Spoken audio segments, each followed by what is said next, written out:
Most of the time, when we see these celebrity couples online and in the newspapers, the Daily Mail being one of them in the UK, we think to ourselves, oh, they must be so happy. Look at that. Amazing. He's beautiful. She's beautiful. They've both got money. They've both got fame. What more could they want? Look at that magical wedding they had in this palace in Italy. Oh, it just must be magical. That is the life you want to be living. They're rich, they're famous, they're beautiful, they travel around the world, people love them. That's the dream. That must be the dream. That relationship right there, that perfect looking relationship must be what all of us want. That is the holy grail. What a complete lie we've been sold. I can definitely tell you from meeting these people and also from just observing the news and social media, you'll see that most of these celebrity relationships fall apart and fall apart badly. And we're going to talk about why they fall apart. Now, to me, these things are pretty obvious, but to the average person, you don't get to see what's going on behind closed doors until you actually end up spending time with these sorts of people. And when I moved to Miami 2-3 years ago now, I ended up bumping into a lot of celebrities, and you're in these funny old circles where people are doing all sorts of drugs and just laying out the honest truth just on the table.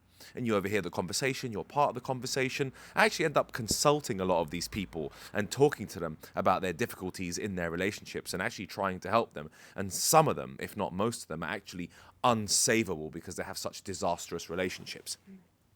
Let's take a little walk here. As you can see, I'm not in the UK anymore. I'm actually back in Romania, like I said I would be. I said I'd come back to Romania. I'm finally here again.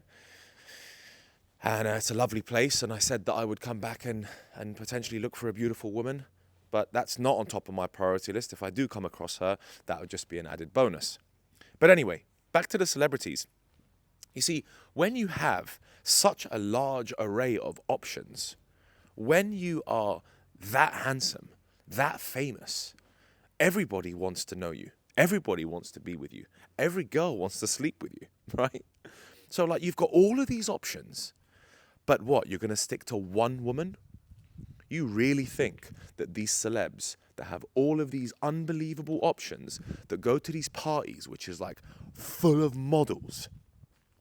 Now, not to say that the likes of Diddy is a good example, or Bill Gates, or Jeffrey Epstein, but when you are at that level, you're getting invited to the maddest parties. You're going to parties that are full of models, right?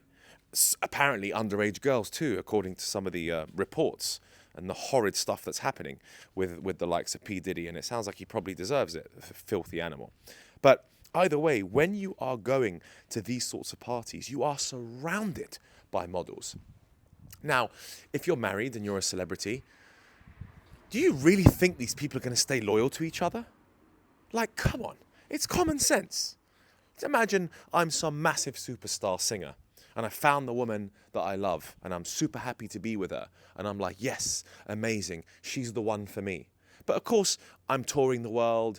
I'm going to these celeb parties. I'm surrounded by absolutely banging model women that are throwing themselves at me. A man is only as faithful as his options. That saying is there for a reason. Now, what do you think I'm going to do? Resist the devil's temptations every single time? Of course not. Of course you're going to be tempted into getting involved. Of course you're going to dive into a mad threesome because two top models are all over you at this party. So, people that think, oh, these celebs, they must have like the dream life. It's bullshit. They don't have the dream life. Actually, it's lies and deceit. And most of the time, it's just for the media, right? It just looks good for the media.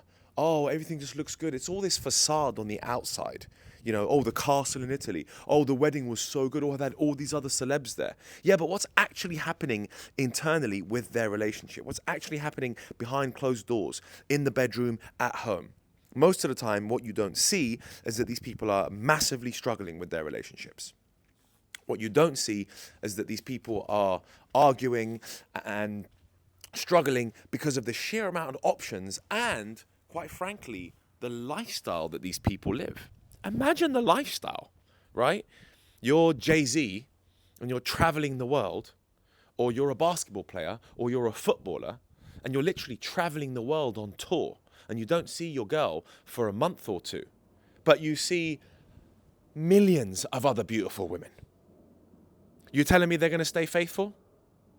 Nah, they're not going to stay faithful.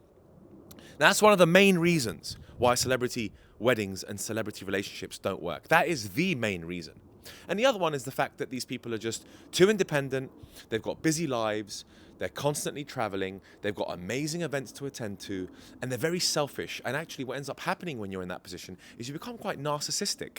Because you're like, I'm the best. I'm Jay-Z. I'm LeBron James. I'm Cristiano Ronaldo. I'm Gerard Piqué. I'm Wayne Rooney. I'm the man. You can't tell me what to do.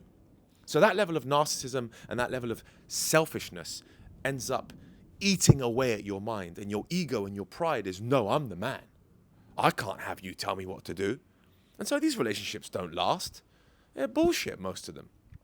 Very few of them can make it work because they're humble and they're not, like the big superstars certainly struggle to make their relationships work, which is actually why when you're middle class or you're working class or you're relatively poor and you've just got about enough money, but you and your woman live in a nice little town 20, 30 minutes away from the city or in a rural town, that relationship is much more likely to work out because both of you have less options. Both of you don't have a crazy lifestyle.